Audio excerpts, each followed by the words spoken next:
Hello, everyone. Welcome to our second live broadcast as part of LC Online Lockdown. We're bringing you, again, the careers team back for a second session, talking to you today about the future of work.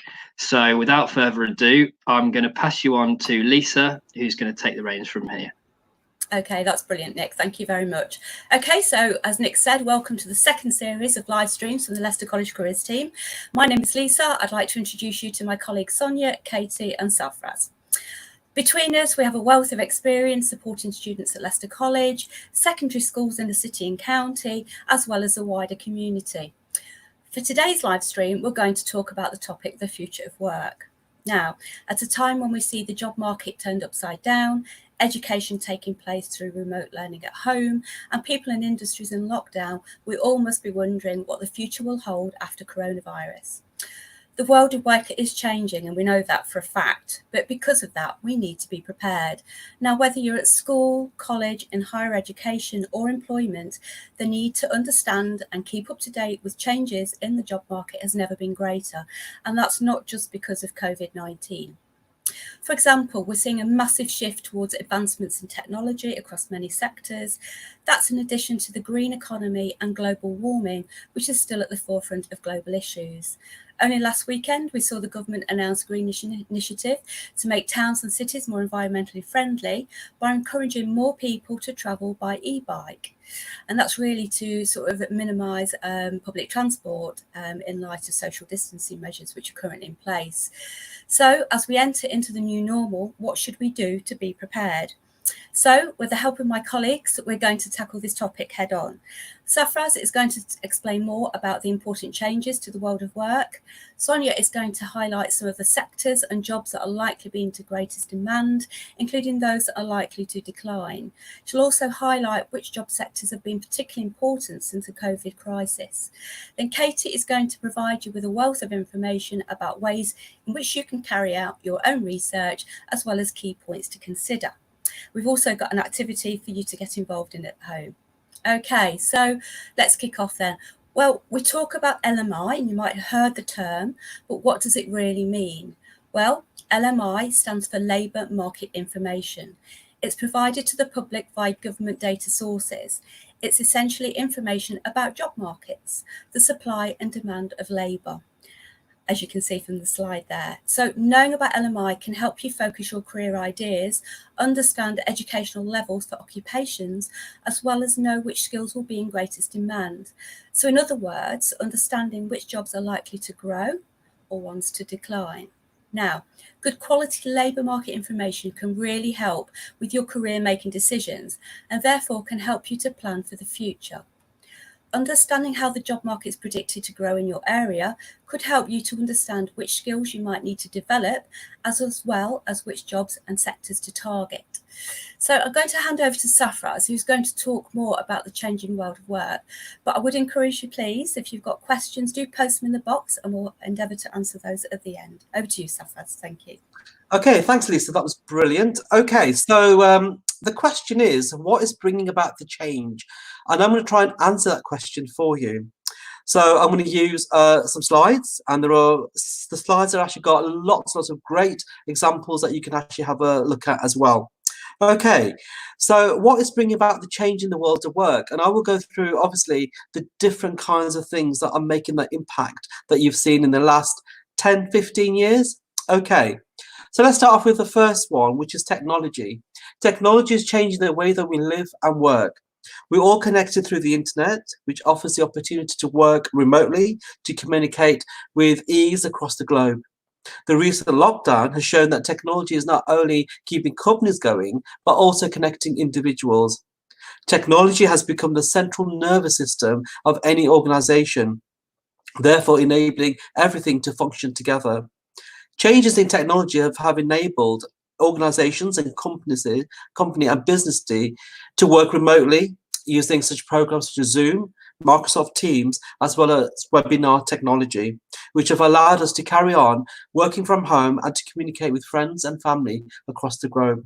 Okay, so what's the second thing that has actually made kind of biggest impact? Okay, so it's the invention of new jobs. In the last 15 to 20 years, we've seen new jobs emerge in the light of technology. These have also been taking place in the light of the current moment that we're actually in. For example, in lockdown, new jobs have emerged in response to COVID-19 and post-COVID-19 as well. Okay, so number 3 is an aging population.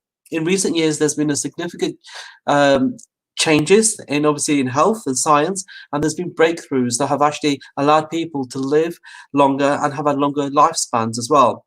What this meant is that people are not just living longer, but working for longer as well. Coupled with recent scientific breakthroughs, they've actually increased their lifespan. Okay, so there will be an impact, of course, on industry and the service industry, and the greatest demand for jobs will be in places like social services, the health service, education, security and policing, as well as personal services as well. Now, as you can see, there's never been a greater demand for healthcare workers in the current COVID-19 crisis, as well as now for scientists to come up with a cure. Okay, so the number 4, the kind of number 4 aspect of what's bringing about the change is the need to upskill. This is to prepare for an uncertain job market and competition related to COVID-19. Now, it is important to look at the skills that you've already got, to identify with them, but also know what skills will be greater in demand when faced with the ever-changing job market. Individuals may have to upskill or retrain and meet the needs of the post-COVID job market. Now, it requires you to be flexible and responsive, and because the landscape is changing and is often very unpredictable as well.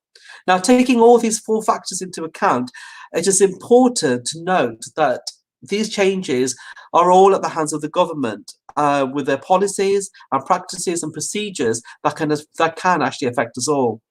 Okay, so I'm going to show you another slide, and this will put into context what has been bringing out the change. And actually, it's very, very historical.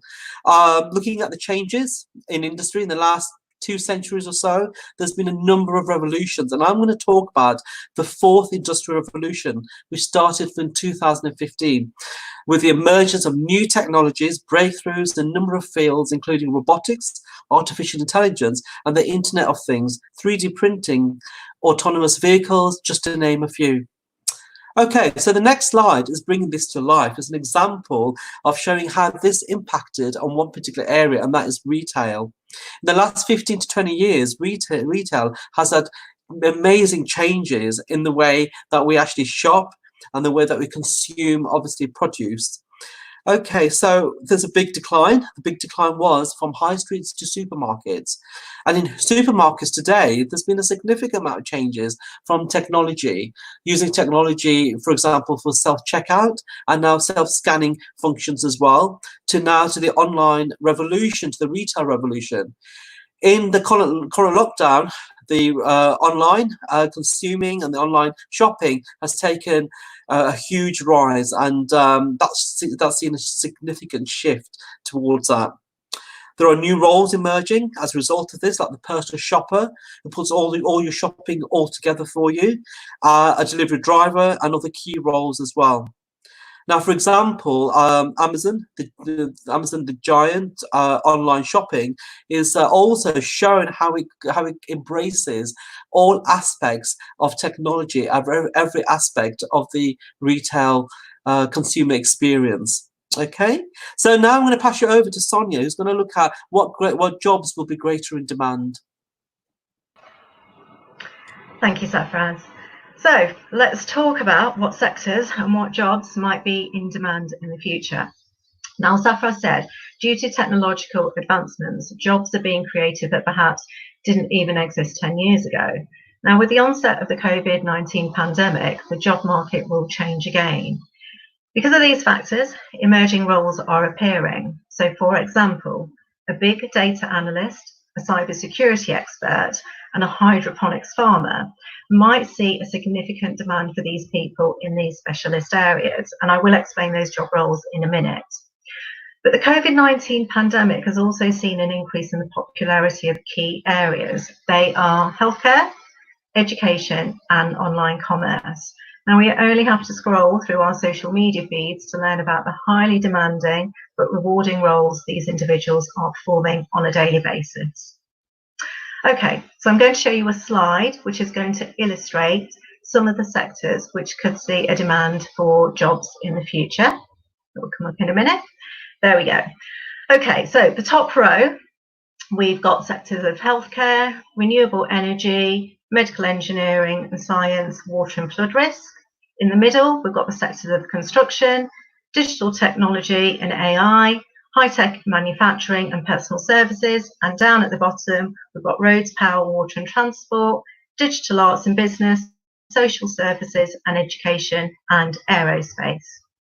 So right at the beginning, I mentioned 3 specific job roles, so I'll just talk you through them and where they actually fit in. So a big data analyst, okay, what do they do? A big data analyst is someone who reviews, analyses and reports on the big data that's stored and maintained by an organisation.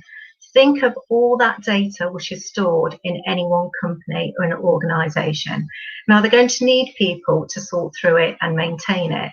If you look in the middle, that belongs to the sector of digital technology. I also mentioned the job role of a cybersecurity expert.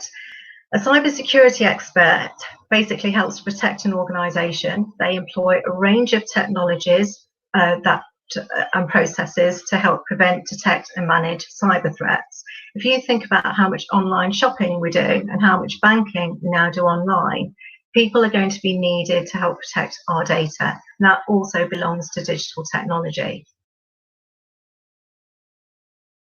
I also mentioned the job role of a hydroponics farmer. So this really exciting role is basically someone who grows crops without soil, but they use a water solution instead. Now, if you want an example, think of the vertical gardens in Singapore, where crops have been grown vertically to grow more food locally and also to reduce the dependence on imported produce. And that belongs in the top sector of renewable energy. While I'm here though, I'm just going to quickly talk about a couple of other sectors which might see a demand. At the bottom, you'll see digital arts there. Now, if you're interested in a career as a CGI specialist, creating the special effects, for example, for TV and film, you might want to explore courses and careers in that particular field of digital arts. It is showing an increase for the future.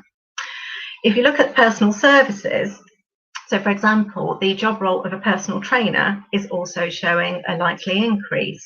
Now, think of the popularity of Joe Wicks and his online fitness sessions during lockdown. People will still want to keep fit even after lockdown. So if you're interested in careers within the personal services, like a personal trainer, then obviously research that particular job role as well. Now, some labour market intelligence does tell us that some sectors, unfortunately, will be on the decline in the next 10 to 20 years. This is largely due to artificial intelligence and automation. So, for example, as Safra has mentioned, retail. Now, this is showing a clear shift from self-service to more people shopping online. It is important to state at this point, however, that this list is not exhaustive. Things could change in the future. And there's always going to be a demand for jobs looking for people with interpersonal skills. For example, having a good work ethic and being dependable. So if you're interested in being a social worker, then do look at that job role as well. Now, if you want to research any of these sectors further, and any of the job roles further, please use some of the websites that we recommended in last week's live stream to find out more about these particular job roles. And I think Katie will recap some of those job roles as well. Now, what we'd like you to do is visit some college websites, for example, Leicester College, and look at the courses that could potentially help you to pursue the career that you want to go into the future. Now, if you're not sure if that particular course can help you, don't worry, get in touch with the careers team and we'll do our best to assist you. Okay, so I'm now going to hand you over to Katie, who's going to talk to you about useful resources. Thank you, Sonia, that's great. So we hope you are now feeling more informed as to what labour market information actually is and how it can support your career choices. So perhaps the current situation with COVID-19 has got you thinking about jobs that would be useful now or in the future. You may already have ideas about what you would like to do, or could even be changing your plans to reflect the demand we are currently seeing, which Sonia has just discussed. It's a really important lifelong skill to be inquisitive, to be curious, and to explore all your available options. Development of skills and the willingness to learn new ones will always be important and very much sought after by employers throughout your working life. The way we work and the length of time we spend at work is changing. So gone are the days where you would have a job for life. And even if you stay with the same company for a long while, you'll more than likely have to adapt to the needs of the business. So terms like career jumping and diversifying throughout your working life is and will be commonplace. A typical working day, and especially moving forward, is no longer 9 to 5 set hours. It is flexible and adaptable, and it is important that you can reflect that need. So you may have heard people mention the term soft skills. These are general skills not related to any one job or industry, which are self-developed and are transferable and can be applied to several different roles. These skills are always desirable by employers, no matter which sector you work in. So examples of soft skills are almost endless and can include communication skills, problem solving, and team working. But in particular, resilience, flexibility, and the ability to adapt to change will be more important than ever in the current COVID-19 situation and moving out of this into the new normal. I would suggest that many of us have already shown that we can quickly adapt as we have had to change our working styles, whether that is embracing new technology to connect with teachers, work colleagues, friends and/or family, or becoming more familiar with online learning. I'm absolutely sure most of you will have an example of how you adapted to the situation we all found ourselves in just over 6 weeks ago when lockdown began. So starting to plan for your future career can never happen too early, as we spoke about in our Researching Careers session last week. And as we start to head into this new normal, what could be a better time than now? Whether you decide to stay local or move away for work, the need to understand labour market information where you are has never been greater. Okay, so to help explore your career options further and link these to the local labour market here in Leicester and Leicestershire, I would like to now introduce you to some useful resources you can explore in your own time. So firstly, on the top left of the slide, the World of Work guides. Now these are produced by the LEP, which is the Leicester and Leicestershire Enterprise Partnership.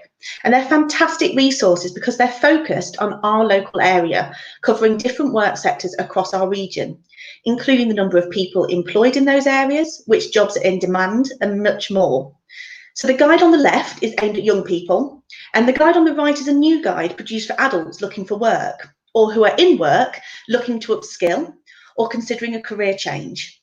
So electronic versions are available on their website, and I believe Nick's just flashed up the link to where you can download these. So that's fantastic. So I really encourage you to go to their website and take a look at those guides.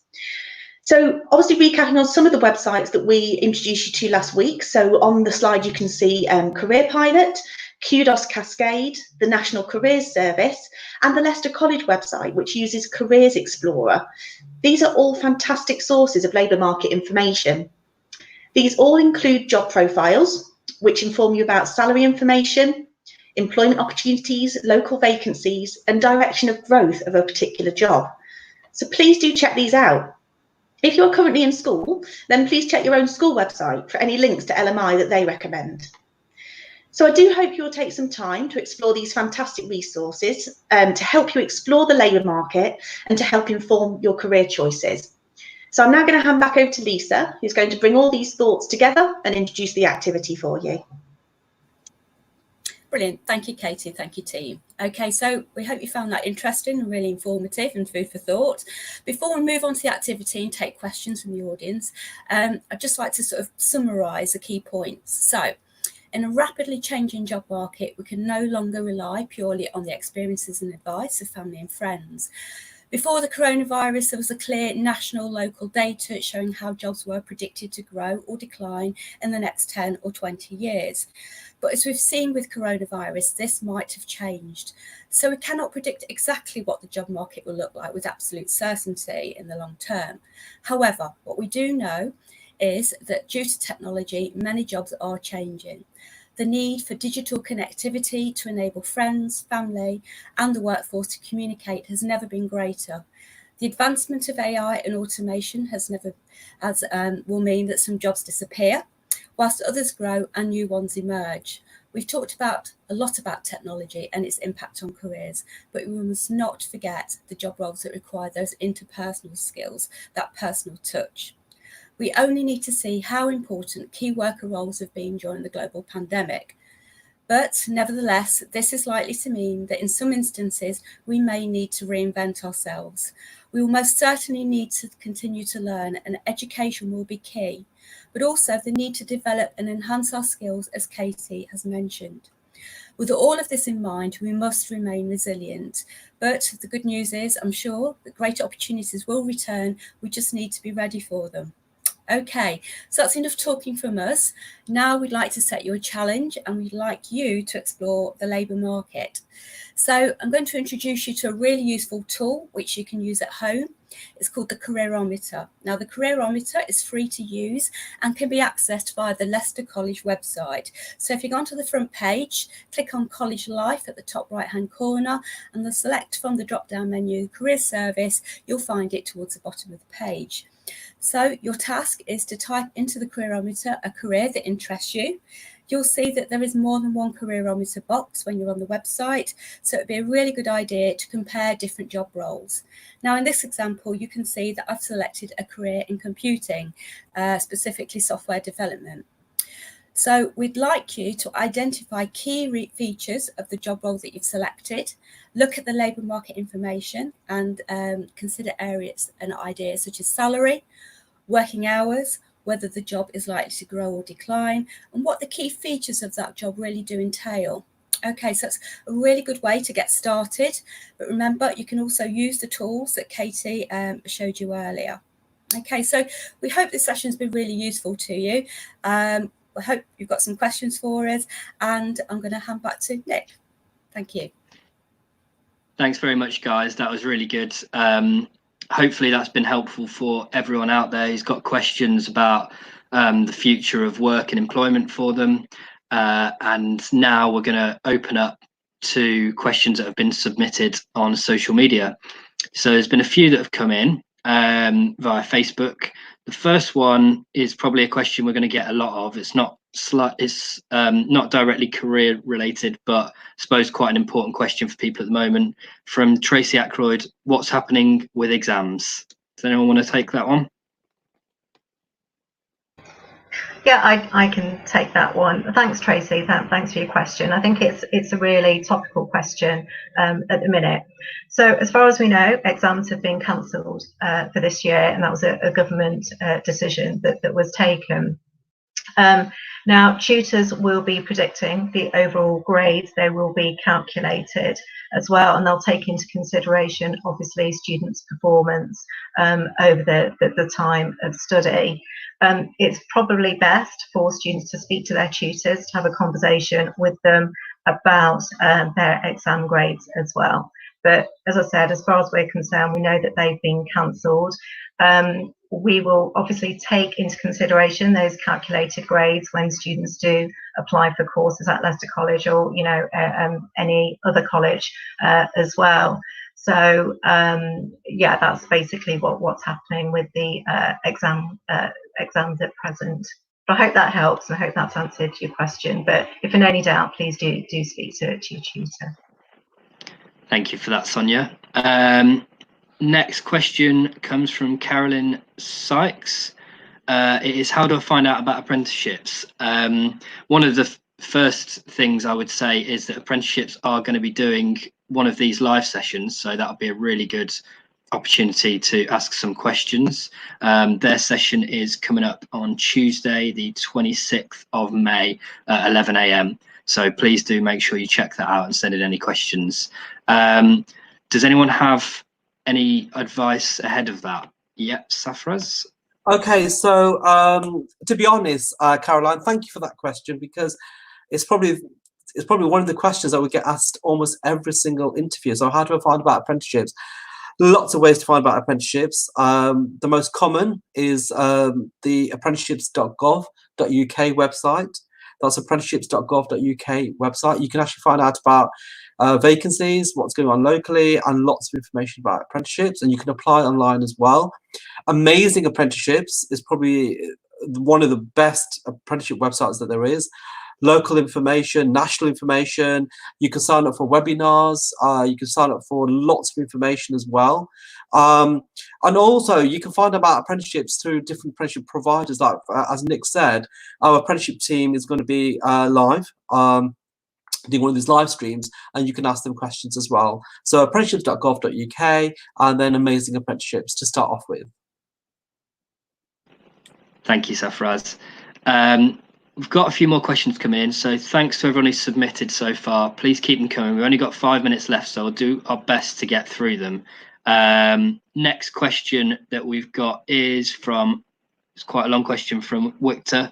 What would you recommend to do after level 3 course at college, apprenticeship or uni pathway towards primary educator, as I'm guessing that means a more practical student. So looking for advice after level 3. Katie, yeah. I'll take it. Thank you, Victor, for your question. So generally, what would we recommend to do after level 3 course? Well, you'll have lots of options to think about. So you're thinking about university, you're thinking about apprenticeships, you're thinking about degree apprenticeships. So there is a lot to consider there, and quite timely. We're doing our next session next Tuesday, which is our post-16 options session. So you might be interested to tune in then, Victor. But to answer your question, it is very much individual to you. So one of the kind of main things I'd say to you, if you're thinking between apprenticeships and uni, is really, do you want to continue studying, or do you want to be working and studying? Because university is obviously full-time in kind of lectures, tutorials, etc. Whereas a kind of a university or an apprenticeship, sorry, is more full-time in the workplace. And if you're looking at degree apprenticeships, you'll be doing full-time in the workplace and part-time degree study. So you've got to really kind of again assess how you enjoy studying, how you enjoy working, and whether you've got a particular area of interest that you want to focus on. So you've said about towards primary educator route. So if you're talking about maybe primary teaching, then at the moment it would be an undergraduate degree route that you'd need to be looking at, Victor. So with qualified teacher status, ideally. You can also gain a degree without qualified teacher status, and then can look at kind of postgraduate options, and then some apprenticeship postgraduate options can come into play there as well. But if it's primary education, Victor, you're looking at, you're going to need to look at the university route. You're going to need to have A-levels or BTEC equivalents, 5 GCSEs at your grade C4 and above, including English, maths, and potentially science as well. But take a look at something like the National Careers Service that I touched on earlier as a really useful resource. Look at primary teacher, and you'll be able to see the clear entry requirements for that role. So I hope that's helped to answer partly your question today, Victor. Thank you very much, Katie. Next question is another question from Caroline Sykes. Are apprenticeships available from September for painting and decorating? I can take that one. Lisa, thank you. Okay.